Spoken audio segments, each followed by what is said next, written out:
twabonye nuko igihugu cyose gitereza gukora ibishoboka byose kugira ngo ako karere ko guhanahaniramwo ibidandazwa ngaha muri Afrika tugatunganye neza ubwo rutangure guhanahana ibidandazwa bihugu vya Afrika byose. Aha rero hariho ibibazo umwe wese atanga kwibaza, rega abarundi tuzoshora iki? Ico ni ikibazo ubunyene umurundi atanga kwiyumvira. Ubwo ntituzava tumera nk'abandi bagira isoko bagaca bahurira bose bajanye ibitebo gusoma atawashoye. Ni rero twaba tuvuga utagira ico ushora ubuteye inyuma uzogumugurira abandi amahera yawe yose agende mu mifuko y'abandi we nawe ntuzoronka icinjira. Ubu rero ko Afrika yakanuye tukaba ari uruhugu runini. Afrika ni igihugu kinini kirimo gwaruka kirimo abantu b'abakozi nuvuga igihugu cyose kive hasi dukore.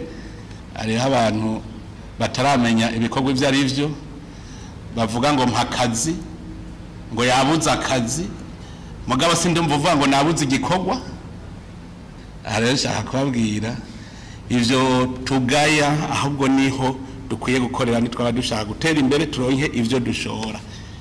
Tudashoye naho bazoza bakame ivyacu vyose babijane bibateza imbere natwe tuzetwame turira imisi yose ko duteye inyuma.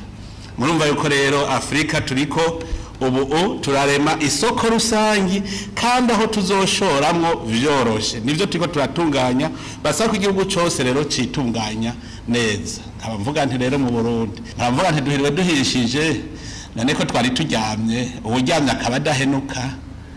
Ubu rero tuve hasi twe duca tugenda neza kuko turafise nabo twigana bateye imbere.